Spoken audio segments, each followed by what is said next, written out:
Eu acho esse projeto Faz de Contos um retrato muito positivo do nosso tempo, né? Eu acho que é sinal de uma evolução.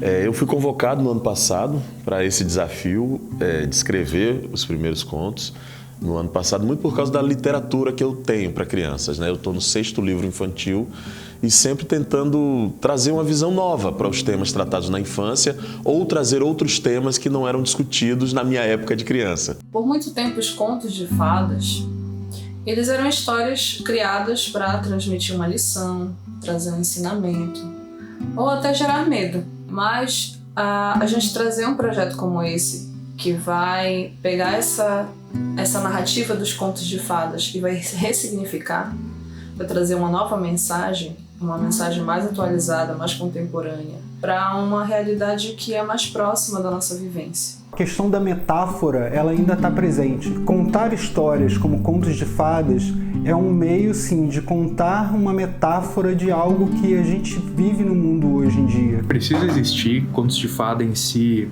histórias que deem avisos para crianças, para adultos, são sempre necessárias. Existia muitas mensagens, tipo, de dizer para as crianças, tipo, não confie em estranhos, não vá pela floresta à noite sozinha, não faça tal coisa. Tá em cada sociedade, cada bairro, cada cidade tem o seu jeito de dizer isso para as crianças. Nessa história, há 2 personagens masculinos importantes. Um é o pai do Pedrinho, que é o lobo mau, né, que é essa figura que está aprisionada dentro dessa tradição, né, dentro desses conceitos, desses preconceitos. E tem o pai das outras 2 crianças, que é alguém que não está vinculado a esses preconceitos. Muito interessante de se pensar é que ambos são homens héteros. O pai dos outros meninos, ele não está preso, né, a esses preconceitos. Tanto que ele é aquele que cozinha dentro da casa, né, a mulher é quem executa as tarefas, né, de faz tudo dentro de casa, de consertar e construir coisas. Ele não está vinculado a essa figura tradicional do homem. E eu achei interessante que ambos os personagens fossem personagens héteros, justamente para mostrar que não é porque você é hétero que você tem que ter um comportamento violento, um comportamento repressor, um comportamento opressivo em relação às outras pessoas. O fato da releitura dos Três Porquinhos estar discutindo um caso de homofobia na infância é algo que conversa diretamente com a existência de diversas crianças que, assim como eu, já passaram por isso em determinados espaços onde a gente supostamente deveria estar sendo protegido, né? A violência, por mais triste que possa parecer e que possa ser, ela vem geralmente de dentro de casa, de quem está do seu lado. E muitas que por conta da falta de referência, da falta de informação, do optar pela ignorância. Então, trazer uma releitura dos Três Porquinhos, onde a gente fala sobre esse tema, conversando diretamente com a família inteira, né, incluindo as crianças na conversa também, fala sobre a importância de tratar sobre esses assuntos o quanto antes. Isso sim que é educação sexual, é isso que é educação sexual, é você ensinar a respeitar, ensinar a impor limites, a conhecer os limites das outras pessoas. É sobre isso que a gente está falando. Discutir acessibilidade é uma linha tênue entre fazer o que é preciso para ajudar a pessoa com deficiência, para transformar aquele lugar, aquela sociedade, mudar a mente das pessoas para que entendam que elas são pessoas, e essa linha também pode se cruzar para uma infantilização muito grande. Apesar de eu estar abordando uma criança cega no roteiro, é sempre bom frisar que os personagens tratam ela como um ser humano. A mãe dela, no início do roteiro, trata ela como alguém totalmente capaz de fazer uma tarefa de andar até a casa da avó, levar o que a avó precisa de remédios e lanche. A mãe dela tem plena consciência que a menina consegue. O que eu estou fazendo aqui é para ajudar uma pessoa com deficiência, ou eu estou tratando ela como se fosse uma criancinha que não sabe de nada sobre o mundo e eu preciso segurar a mão dela para atravessar a rua? A gente sabe, a gente encontra nossos meios como pessoas com deficiências de sobreviver numa sociedade que parece que não somos bem-vindos. Então, é sempre bom ter isso em mente. O que eu estou fazendo aqui? Transformando a pessoa em uma pessoa que a gente não considera uma pessoa inteligente, que acha que qualquer coisinha é um incômodo para nós, para ajudar ela, ou a gente está colocando ali um método dela viver como nós vivemos. Foi muito tranquilo, porque colocar tudo que eu sei de música, a dificuldade, limitações, mas dança, só possível fazendo, transmitir deve ser alta bolsa para essa coisa sempre, para nós faz muita diferença. Bom, nessa história, eu posso dizer que eu tive uma identificação pessoal com ela, né, porque eu fiz alisamento durante muito tempo. E na minha cabeça, aquele era o único tipo de beleza que eu poderia conseguir atingir, né? Seguindo um padrão, né? Então, quando eu coloco essa visão da criança, eu penso nas crianças que são forçadas a entrar nesse padrão de beleza. Claro que a gente tem, às vezes, pais que não conseguem distinguir, eles não conseguem identificar se a criança está gostando daquilo ou não, né? Às vezes é só um dia a dia comum no salão entre a mãe e a criança, como aparece na história, né? Mas é muito importante que a gente entenda a nossa relação com a nossa beleza, ela tem que ser algo que esteja em paz com a nossa beleza natural. A relevância de um projeto desse é trazer uma perspectiva diferente sobre como cuidar da beleza, como entender a beleza, né? E a beleza preta. É você ter também pessoas pretas agindo pelos bastidores, compreendendo aquela realidade, compreendendo aquele contexto e trazendo uma história com um significado que vai atingir pessoas que vivenciaram aquela experiência. O projeto desse filme vem muito alinhado com a minha ideia de produção, justamente porque eu vi essa lacuna que existia na produção de material com temática negra para o público infantil. E já era algo que eu estava fazendo com meus quadrinhos, com minha arte, com meus outros produtos. Foi muito fluido. Realmente, assim, foi um projeto que caiu, que tinha que ser feito por mim. Eu tinha que estar nele. E foi muito legal, porque assim, eu conheci o trabalho de outras pessoas, eu conheci também a visão de outras pessoas.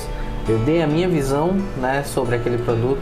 As referências que eu coloquei na criação das artes foi muito mais próximo do que eu já convivo, né? Meu convívio com pessoas negras, com pessoas de cabelos diferentes. Tem uma personagem, na minha visão, ele tem um cabelo muito mais crespo, enquanto tem outra personagem que aparece com o cabelo mais ondulado. Então, mostrar essa diversidade do cabelo afro foi muito importante e, cara, eu não podia ficar mais feliz com esse projeto que eu tô agora.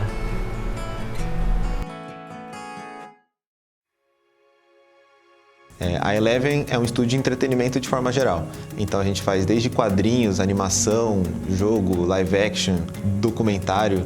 Então o projeto Hora Faz de Contos, de uma forma resumida, são releituras de contos clássicos como Chapeuzinho Vermelho e Três Porquinhos, com uma pegada social e contemporânea. Então a gente fez um twist na história original e trouxe para os dias de hoje. E o que chama mais atenção desse projeto, para mim, pelo menos, é como a gente conseguiu dar voz para quem tem poder de fala. Todo esse processo de gravação das vozes originais foi muito interessante, porque tanto a Glória Groove quanto o Lázaro Ramos, eles vieram aqui ao estúdio da Eleven. Então esse processo de direção presencial fez muita diferença na hora da concepção dos contos. Cada um deles ficou de uma forma muito única. Então, durante todas as gravações, é importante a gente relembrar também que todas as normas de segurança foram seguidas. Então, nós fizemos testes de Covid antes das gravações, estávamos a todo momento usando máscaras, face shield, enfim, foi tudo para manter a segurança de todo mundo. É sempre importante quando peças de comunicação em massa abordam assuntos muito relevantes, né? No caso do nosso projeto, da nossa campanha, a diversidade era um tema de importância máxima nisso que a gente estava desenvolvendo. E já que a gente ia produzir peças para uma mídia que atinge uma grande quantidade de pessoas, para nós era muito importante que a gente conseguisse levar essa mensagem. E para mim, particularmente, eu que estava na liderança do time de arte e da produção do storyboard, era importante que as animações comunicassem isso, as animações mostrassem essa diversidade, mostrassem os desafios e as conquistas de cada uma dessas pessoas sendo representadas e que isso fosse feito de forma honesta, de forma verdadeira, né? Os 3 filmes são mistos quanto à técnica e cada um privilegiando uma técnica específica, mas a base de todos eles são o cutout, que é uma técnica que permite um animador ajudar o outro no processo e também facilita a execução de ajustes pós-produção, né? Então é uma técnica bastante eficiente. Acho que o principal ponto do processo foi que no início a gente conversou com a direção, assistindo a Animatic e vendo as ilustrações, a gente percebeu que seria interessante manter o máximo possível das ilustrações, né, que já tinha uma direção de arte muito boa, com toda a questão das texturas, simulando aquela coisa que faz referência às crianças, né, a um desenho como se fosse uma textura de lápis de cor, giz de cera. Para manter tudo isso, a gente achou que seria melhor usar o After Effects, né, usar as próprias ilustrações como base da animação, mas também como algumas das ações das personagens eram muito específicas, precisava de uma mobilidade melhor. A gente também achou que seria necessário fazer um rig, né, que acabou sendo usado em algumas cenas. Então, o principal desafio no início foi definir essa estratégia de onde usar o rig, onde aproveitar as próprias ilustrações. A gente acabou fazendo o rig dos 3 protagonistas, e então todas as cenas que tem outros personagens diretamente animadas com a ilustração, né, todo mundo interagindo bastante, apesar de ter sido home office. Então é isso, acho que o processo funcionou muito bem, a gente conseguiu entregar um filme que ficou bem bonito, funcionou bem, as adições da equipe de motion depois também deram um toque final e toda a edição funcionou, ficou perfeito. Dá para ver o trabalho de todo mundo ali, né? Se esse conto for o primeiro passo que assistindo um pai e filho conseguem conversar sobre esses assuntos, para mim, meu trabalho tá feito, tipo, com excelência, assim. Todo o amor envolvido no fato de saber que esse projeto movimenta questões importantes, coisas que a gente precisa conversar, e eu acho que as releituras das historinhas fizeram toda a diferença no processo de transformar o ponto de vista, né, e conseguir acessar, com histórias que a gente já conhecia, alguns sentimentos novos. Então, que bom, eu quero fazer parte de projetos assim mesmo.